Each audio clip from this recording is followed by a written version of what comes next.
Merry Christmas, everybody. It's Allie, and welcome to our Y&R chat for Sunday, December 25th, 2016. Now, I normally hate singing on my soaps.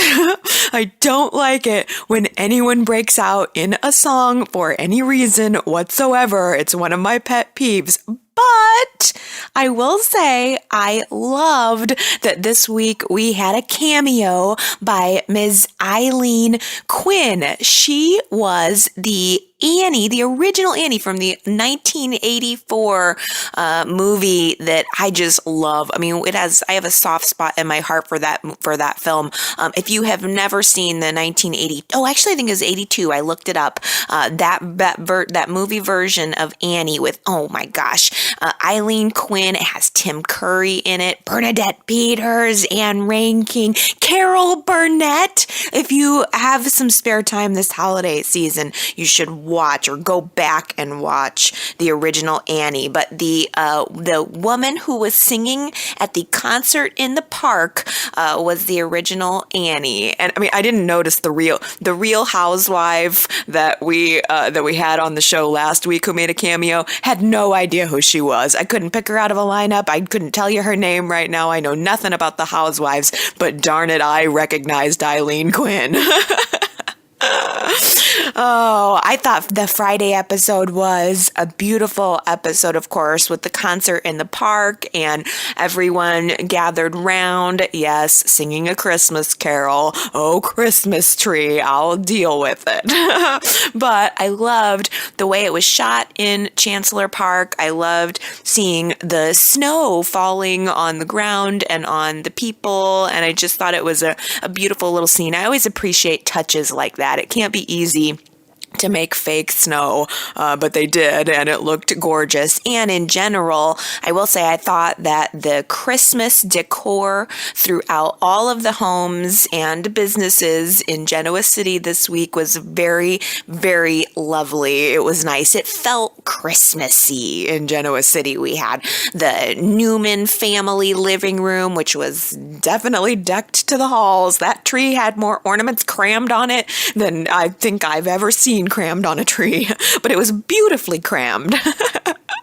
And we had the Abbott tree. I mean, we had Tracy and Ashley together dancing there. It was adorable. I loved also Devon's classy tree. It was nice to have a first Christmas at Devon and Hilary's new place. And I loved how the tree was decorated in just white with purple accents. I love a color coordinated tree. I need to have color coordination anytime in my decorations. So I appreciated how beautiful everything looked there. It was a wonderful Christmas. I'm not sure if Weiner is going to be dragging out some Christmasness into next week's shows, but I certainly enjoyed it while it was here this week.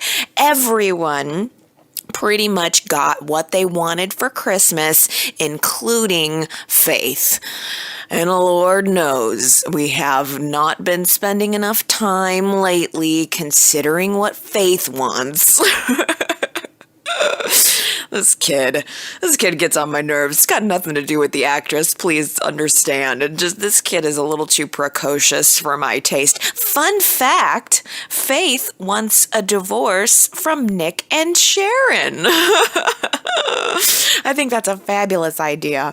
Let's let Faith have her divorce. There is a big school play where Faith is the center of attention, and unfortunately, due to Nick and Sharon's arguing and bickering over Christian, it steals the attention away from Faith, and so Faith is so upset by this that she declares she wants a divorce. And I say, let's give it to her. Let's give this kid what she wants. Ultimately, I personally feel that Faith would be better off on her own. I think she needs to rent a cozy little apartment downtown. I mean, she's probably got enough of a trust fund. We can just get her a loft a loft downtown, or maybe something in Summer's building. And, we'll decorate it real nice. She can have tea parties, all that she wants. Faith does not freaking need parents at this point. I don't know what she needs parents or grandparents for. I say we cut the strings and let this bird fly. Which is what she was thinking. Ultimately, Faith decides, as a result of the building tension in Nick and Sharon's relationship in both homes of hers, that she decides it would be a good idea to just run away. I think Faith needed some time to reflect. She needed some time to meditate, really soak things in, ponder the meaning of life and love. And so she runs away, hiding in the stables for Victor, of all people, to find her and give her some love and some encouragement and an ear to vent to. I think that Faith just doesn't want to be caught in the middle of Sharon's tug of war, which is understandable. I'm joking, of course. I can understand that Faith feels that she's tired of being in the middle of these two, but I'm sorry. On the flip side, since when do we reward the child for running away by letting her make the decision about where she wants to live? The whole trajectory of that storyline just flabbergasted me. The Faith's living situation is not an abuse or a child welfare situation. Both Nick and Sharon have loving homes for her. Perfectly loving homes. I mean, there is no home that doesn't have some strife, that doesn't exist. There is no perfect parent. And so it makes me nuts that really all she needed to choose from was one loving parent or another loving parent, and she's allowed to just decide that she wants to have Christmas every day at Nikki and Victor's instead of reality where, this is what it is, Faith. This is who your family is, and you're going to have to deal with this. No, they just let her go live with Nikki and Victor. That is totally insane to me. You're not happy at home, so they just let her go live at Grandma and Grandpa's. I should stop ranting about this. Maybe it's the new mom in me talking. I don't know. But frankly, what I think Faith needs is a few more spankings. If anybody would benefit from a few spankings, it's Faith. How about some Christmas spankings? I would give Faith a gift. She would open it up, and inside would be a whole bunch of Christmas spankings. Oh, I'm terrible. It's just Sharon, Dylan, Nick, just shove your presents for Faith through the mail slot at Nikki and Victor's. If you're lucky, maybe she'll schedule an appointment to meet with you later, where you can give her your Christmas presents personally. I'm just tired of everybody kissing this kid's ass. Sorry. But on the plus side, I will pull it. I'm going to pull this up out of the Scrooge McAlley gutter that I've gone into.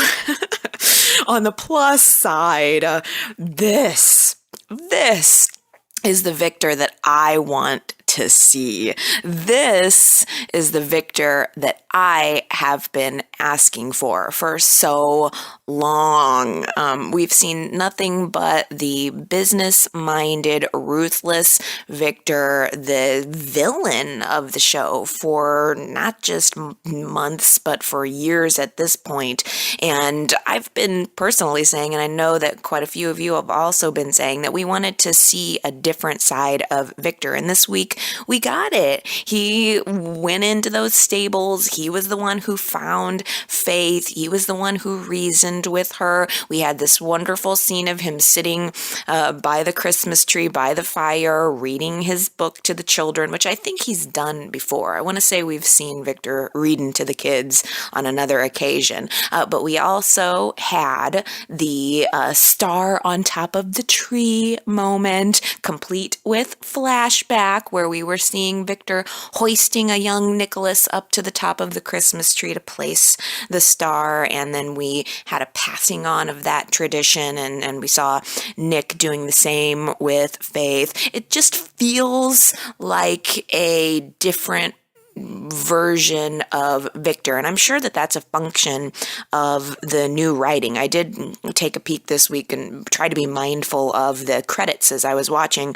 These definitely are the new Sally Sussman episodes, and I mean, we're getting a lot of history, a lot of flashbacks folded into the show right now, and I can't help but feel that partly this is maybe a response to the fans wanting to see this different version of Victor. But I think that might even just be me. There's a possibility that that's just my interpretation and what I've been wanting from Victor. So I would like to toss that out as our weekly poll question for you guys.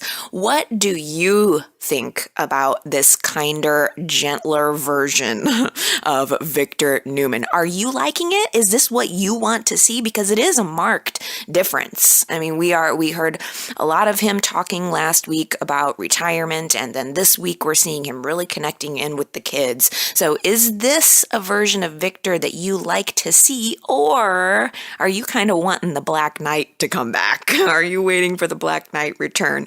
YRChat.com is where you can go to cast your vote on that poll question. What do you think about this kinder, gentler Victor? YRChat.com if you want to vote and leave some comments. Let me know how you feel about this evolution of the character. And by the way, do you think it's going to last? That's probably the more longer term, real question there. Okay, so since Faith is living at Victor and Nikki's, which who wouldn't want to go live with the grandparents full time? It's just, I'm sure it's candy. They tried to say, oh, well, there's going to still be bedtime and rules at Nikki and Victor's. Please.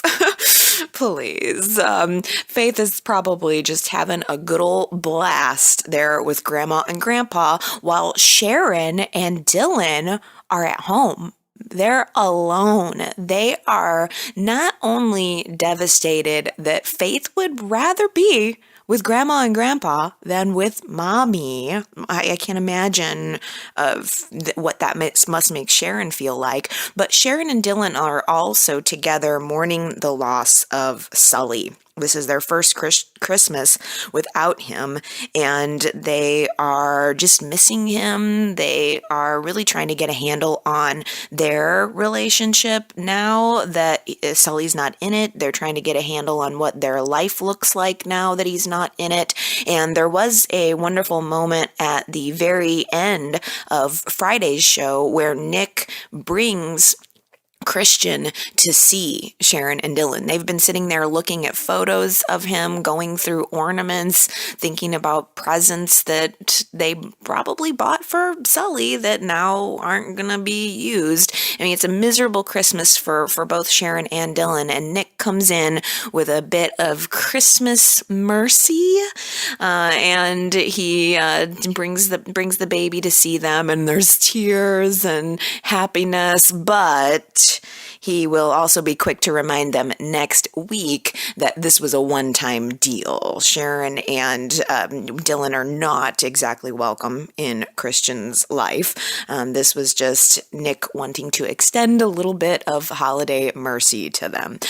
Also, what I think is going to happen next week, or if not next week, into the future, I believe that this Dylan undercover mission story is brewing. We are starting to hear little rumblings about a case, a very dangerous police business case that Paul wants to assign to Dylan, but Chris is very familiar with this case and she thinks it's too dangerous. So I have a sneaking suspicion that we just got a hint about how Dylan will ultimately exit the Y&R stage. I'm thinking that perhaps we are going to see this assignment brewing up as either a long-term undercover mission that that will make him need to go deep undercover for months or years or however long, or perhaps it will be a dangerous undercover mission that will result in him being presumed dead.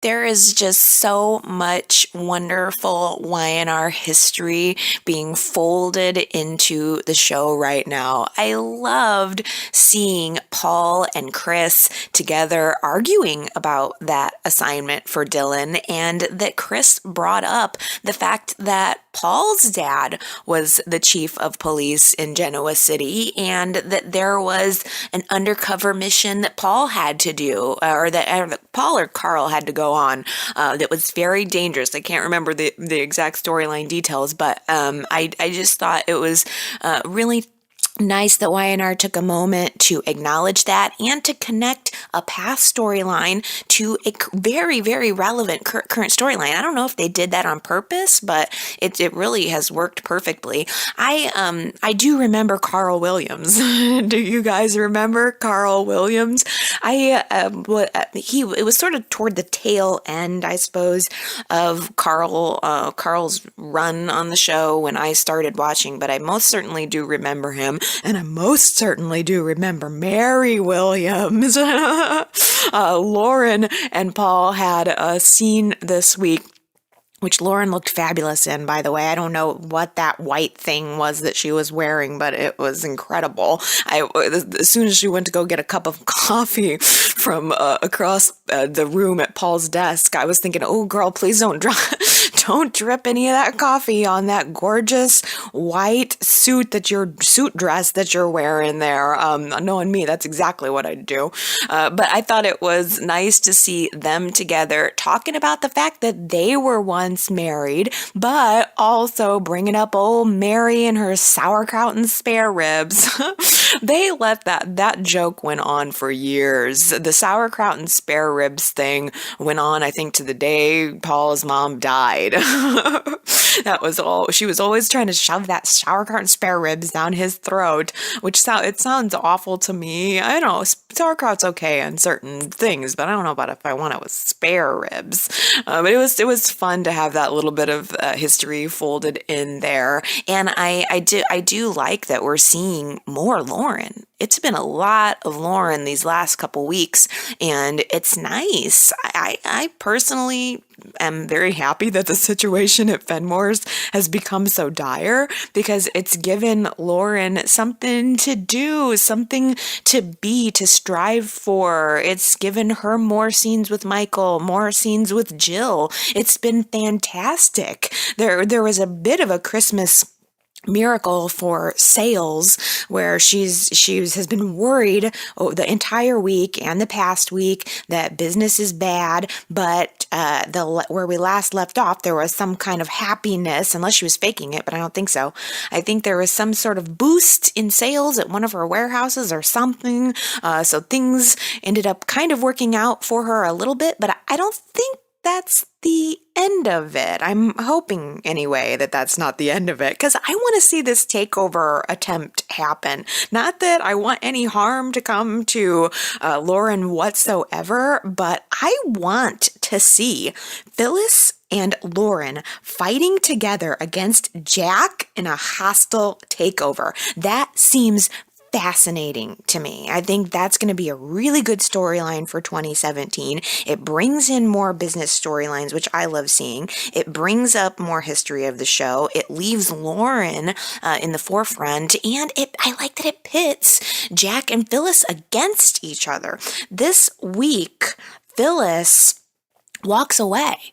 She walks away from Jack. She walks away from Jabot. She just has a moment at the athletic club where she's talking to Jack and says, you were right. We both do need to move on with our lives, and that's what I'm going to do. So I'm not going to sit around and wait for you to fire me, by the way. I'm looking for other projects. I'm looking for my happiness somewhere else if it's not going to be with you. And, by the way, last week's poll results, the question was, was, are you open to seeing Phyllis and Nick getting back together? Because I still think that's where we're headed. Even though we got a lot of Nick and Chelsea this week, Connor and Chelsea spent Christmas at the ranch with Nick and Christian, and they seem to be folding into the Newman family pretty much flawlessly. But I still think that Y&R is going to push us toward Nick and Phyllis, and 58% of you said, nah, no thanks. No thanks on the Nick and Phyllis. We've been there. We've done that. I'd rather not see it again. 42% said, oh yeah, Vic all the way.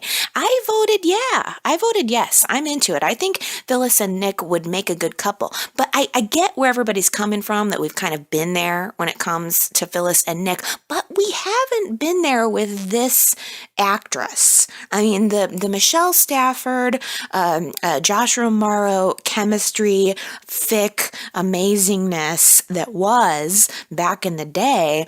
I mean, it's undeniable. They had a great chemistry. But we haven't really had a chance to explore that with Gina Tognoni's Phyllis. And I think it could be interesting. The only thing that ticks me off about it is I felt like Y&R did so much to try to build up Nick and Chelsea over the past couple of months, really. And they're getting to the point where they're really cute. And I mean, they seem like they have a friendship first and that a romance would be natural to follow. And now I just wonder why Y&R would turn it and potentially work on a Phyllis and Nick thing. But maybe it's just because there needs to be a conflict. Maybe. I don't know. But I think that a Phyllis, Nick, Chelsea triangle would be really kind of interesting. But that's just me. The majority of you guys said no to the Fick reunion. So I wonder if maybe a lot of people too are kind of missing the Jack, Billy, Phyllis thing in other storylines that were kind of brought to the forefront, boiled, and then just were allowed to fizzle out. The Jack, Phyllis, Billy triangle is something that, I mean, it was there. It was up in our face for quite a long time, and now it just seems to be sort of over. And I know a lot of people were really into Jack and Phyllis, and or we're really into Billy and Phyllis, and all of that's just kind of gone now. So I'm open to whatever they want to do. We'll just see. We'll see where the relationships fall in 2017. I do like to see Phyllis focused on business, though. I think that's really cool. She was hired by Lauren this week, and again, I said it last week, that's a friendship that I think deserves some nurturing. Phyllis and Lauren make good girlfriends, and we don't have a lot of good girlfriends on the show. So I appreciate seeing those two together as friends, working together in a professional capacity, and hopefully joining forces and fighting against Jack. I think that's going to be a really good pairing. And I loved Phyllis's stunning, elegant red ruffle dress that she wore over to the Baldwin Christmas party. Was that gorgeous? She walked in with her new blonde hair. She had that bright red dress on. I mean, it was the perfect shade of Christmas red, and it was simple, it was elegant, and it had that gorgeous ruffle just shooting out of it. That would be the dress that I would pick. If I was, going to formal events, formal Christmas parties, just over to friends' house for a formal Christmas get-together, that would be my pick for a dress. And so, therefore, that makes it my pick for Christmas best dressed. I thought Phyllis had the best dressed out of all of the Christmas wardrobe for this entire week. It was just gorgeous. And if any of you guys had any best dressed or worst dressed Christmas attire this week, you know, as usual, I would love to hear that. So if you want to leave me your comments again, yrchat.com, tell me who you think was the best and worst dressed for Christmas. My worst. I've given you my best, so I'm going to give you my worst. Good God. What was Gloria wearing? Deck the halls, everybody. Gloria is back. Her hair is bigger than ever. And that god-awful outfit with those gross earrings. What was she thinking? It's the essence of Gloria, though. I don't mind it. I mean, it's gaudy with G-A-W-D. God awful, gaudy. It is the essence of Gloria. It was so perfect. I love Gloria, the essence of Gloria. Who makes an entrance like that? Who jumps out of a box to surprise your sons on Christmas? I'm sorry, but that's the sort of thing you do when you're planning to pop out naked, okay? Not just for Christmas for your kids. It was bizarre, but it was fun to see her. I mean, that's yet again another little slice of Y&R history, fruitcake, Christmas fruitcake.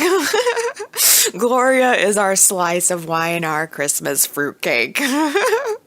And I loved the awkwardness that she created in the room, the way she made Michael and Lauren sort of tripping over their words and tripping over themselves and grabbing the bottle of Jack Daniels, which was not titled Jack Daniels. I can't remember what it was, but I looked at that fake liquor bottle and it was styled as if it was a bottle of Jack Daniels, but it was actually some kind of prop brand. I thought that was hilarious and kind of cool. But the fact that Gloria threw everyone for so much of a loop was really entertaining to watch. And I don't know why I didn't think about this, or I haven't thought about this, but for some reason it struck me this week that both of her sons call her Gloria. Nobody. They don't call her mom. She's never mom. She's always been Gloria to Michael, and she's been Gloria to Kevin. And I never noticed this before, but I noticed it at the party.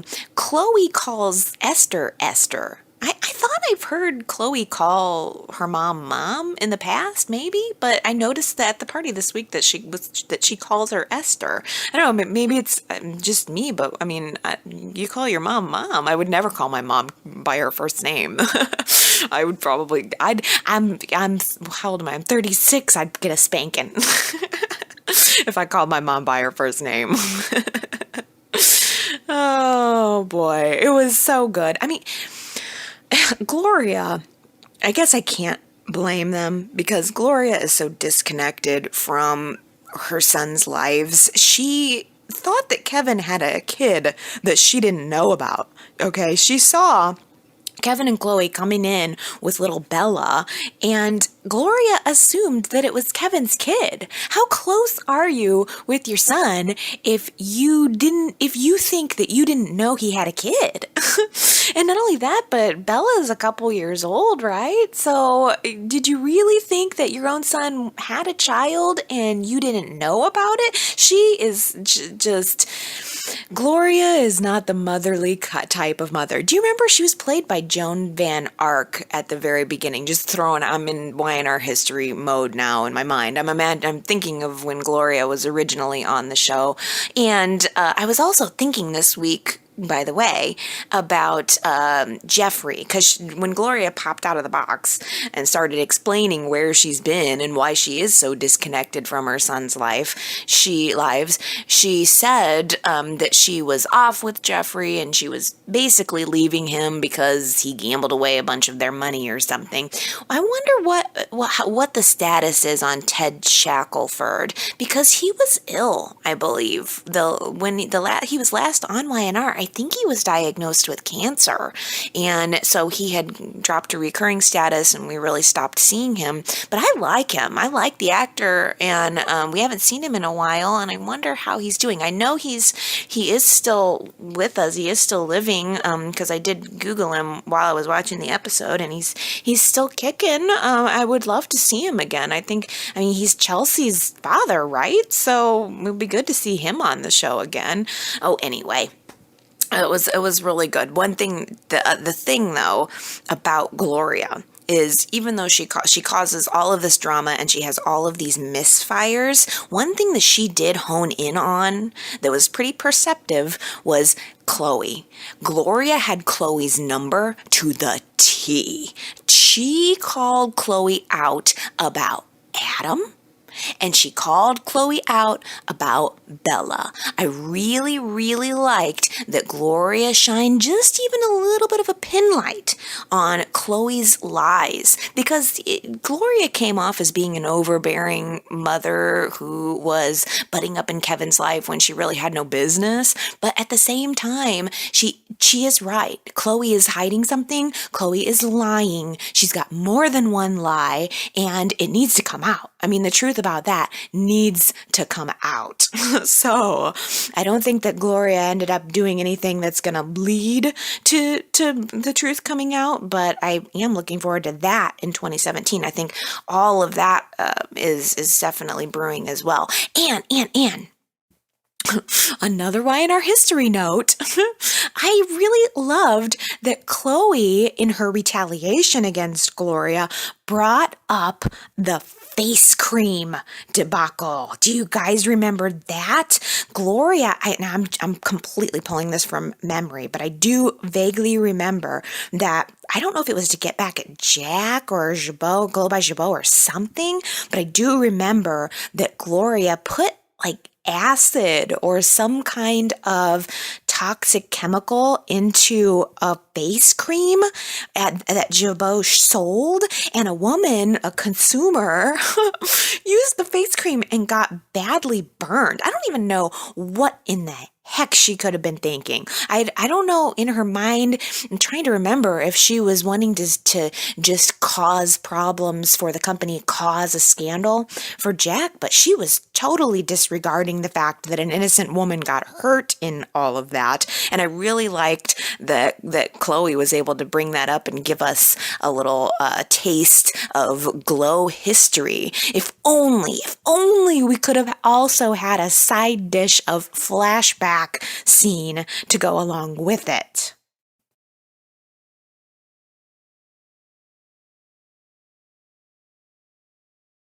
Yay, we had an Abbott family Christmas, complete with Tracy and Ashley rocking around the Christmas tree, complete with Mrs. Martinez, who is often heard of but never seen.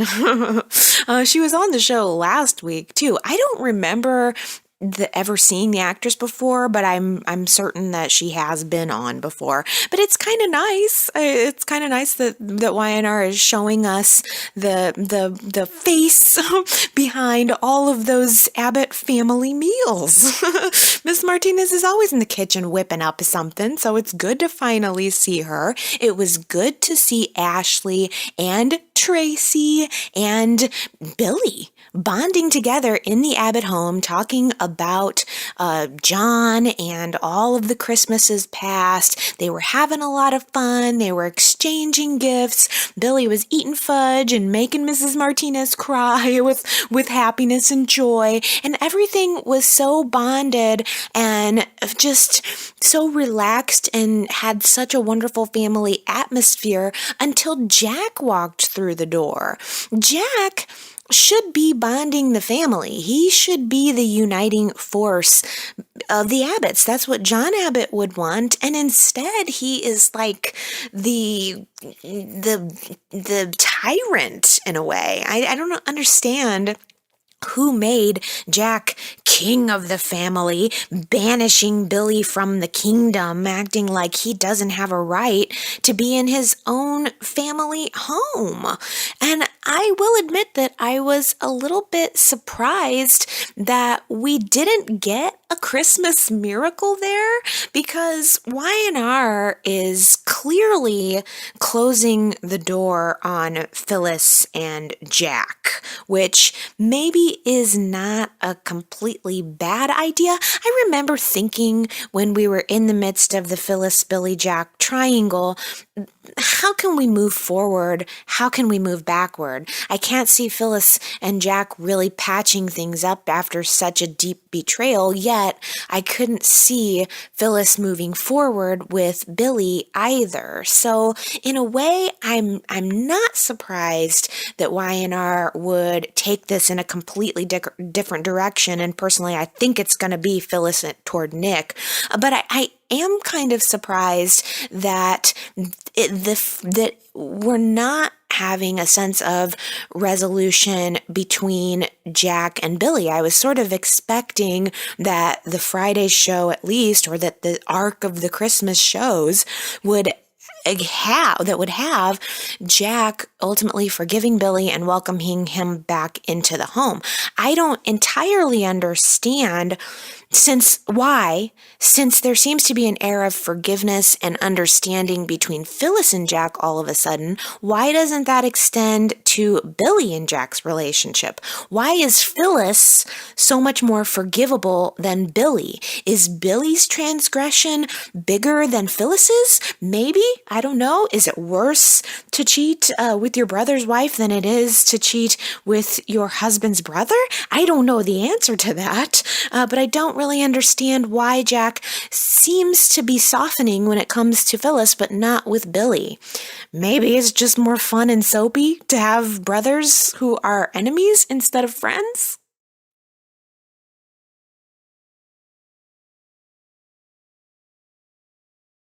Holy shmoligans, Hilary's dress. Hilary's red dress. What was that? What was it made out of? Was it made out of like leather? Or was it latex? I guess probably not latex, but it looked leathery. Holy cow. When she walked out in that just stunning, amazing red dress, it like blew my hair back. I thought Hilary looked incredible, especially paired with her curly hair. She was probably my second best dressed for the holiday season. I mean, it was a wowza moment. I mean, Devon must have been very happy, very, very happy and proud of his wife just looking so fine on Christmas Eve. The only thing is I was thinking who was better, because I thought Hilary looked beautiful and I thought Lily looked really beautiful. She had on that kind of Aztec gold colored, shiny, pleated, it was like a pleated flare. I don't know if it was flare pants or skirt, but it was like a shiny pleated gold pants or skirt thing with a sleeveless sparkly turtleneck. Oh, she just looks so beautiful. Both Hilary and Lily, gorgeous. They were definitely in my top of the best dressed lists. Gosh, I love the Christmas fashion. I need to learn what different fabrics are, because the best I can do is describe it as shiny. Oh, but I really enjoyed seeing Christmas at the Winters family home. I liked seeing it, or not, at the new home, at Devon and Hilary's new home. Hilary's whole plan to get back to the buzz has worked. Hilary has successfully used her agent and all of these so-called offers as leverage to get Devon to hire her back at GC Buzz as the host, but with executive producer rights, meaning she also has a say in the type of stories that she's doing. So Hilary got exactly what she wanted for Christmas. It was a very happy moment for her until Lily did a little sleuthing and ended up busting her out. Lily ran into Hilary's agent and started lightly fishing for details, and he happily and handily gave over all of the information that he needed to give Lily that ammunition against Hilary. I mean, the agent tells Lily everything, that the whole fight with Devon was kind of a manipulation on Hilary's part, and Lily cannot wait. I mean, she can't even wait till after the Christmas party is over to go tell Devon, which crushes Devon. He wants to defend his wife. He wants to believe his wife.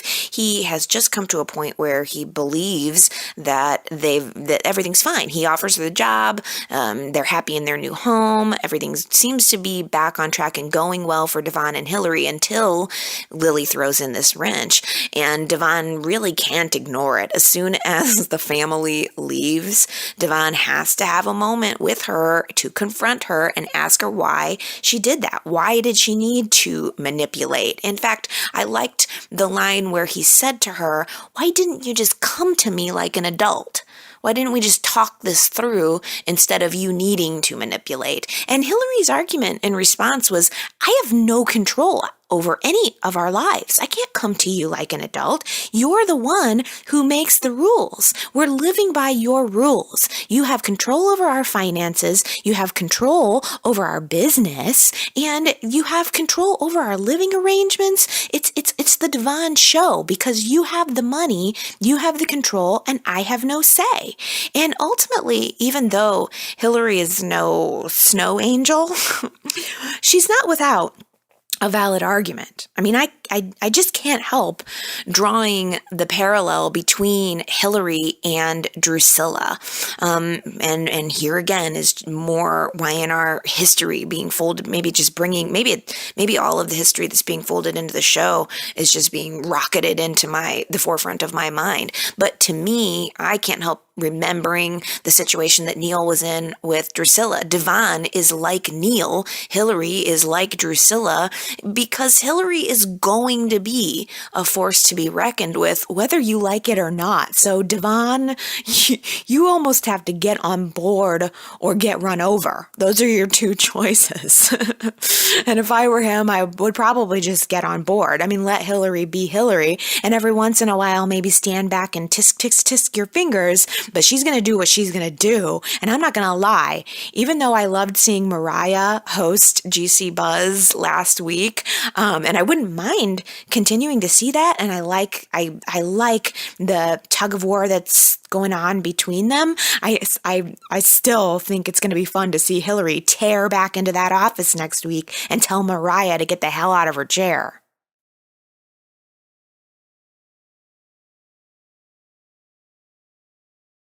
I think cats on bikes are cool. Who doesn't think cats on bikes are cool? I think everybody feels that way, but only one person said it last week, and it was Nicholas.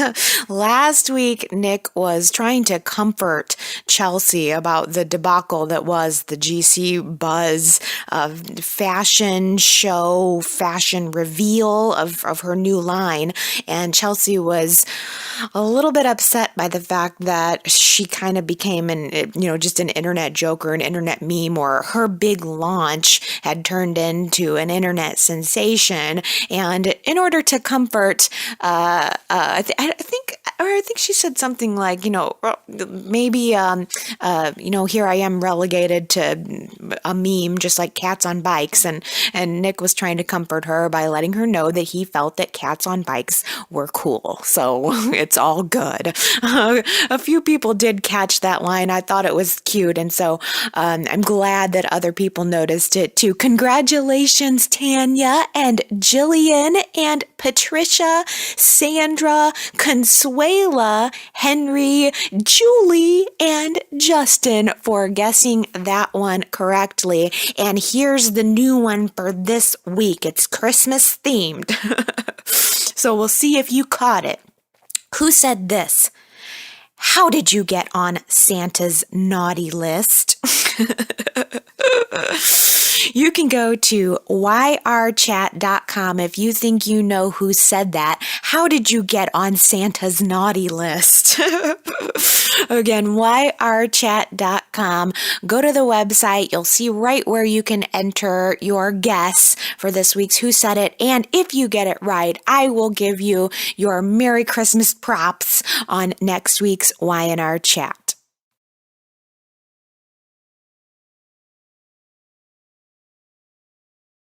Okay, everybody, I just wanted to give you a quick Christmas update. Full disclosure, it's actually very early on Christmas Eve when I'm recording this because Christmas is a little crazy, especially this year. So I wanted to make sure to sneak in a chat and get it out to you on Sunday, though, as a little bit of a Christmas surprise. I hope that you guys enjoyed it. And next Friday, the YNR is going to air a classic episode. It's going to be Nikki and Victor's first wedding. I don't think I've ever seen that full episode, and darn it, I thought it was supposed to be this Friday. I turned on my TV at 11 on Friday thinking I was going to see the show, and it wasn't on, and then I realized, oh, duh, it's next Friday. So if you can, set your DVR or tune in. I'm going to tune in. I never watch YNR live,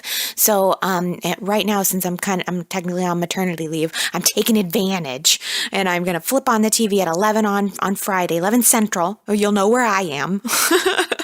I'm going to be watching Victor and Nikki's first wedding episode. I've seen the clips from it, but I don't think I've ever seen the full episode. So that'll be a treat, kind of a New Year's treat for me. I'm really looking forward to that. And then I'm going to be back, I hope, and I think next Sunday to chat again about YNR. And as I said, I'm still kind of getting my bearings as far as my schedule goes, but I would like to get back to reading your I'm reading your comments, but I mean reading your comments out loud on the podcast, hopefully by next week. And then I'd like to get back into doing some videos here soon too, and I think I will. So just stick with me for a little bit longer here, but I mean for now I think at least being able to do some audio updates is good, because I got a lot of YNR stuff to get off my chest. I mean, nothing's going to stop me from watching and talking about the show. And I hope that you guys feel the same way about watching and chatting. So yrchat.com is a really great place to leave your comments if you're having feelings and thoughts about the show and you want to talk to me, talk to other fans. You can also call into my voicemail at 309-588-4569. It's such a pleasure to hear from you guys and to hear your opinions and to connect with you guys about the show. I hope everybody has a wonderful Merry Christmas, Happy Holidays, and I'll say Happy New Year to you next week. It's hard to believe 2016 is almost done, but I'm looking forward to 2017. Hopefully YNR's got some hot storylines for us this year or this next year. It'll be a good ride, and I'm so happy to be able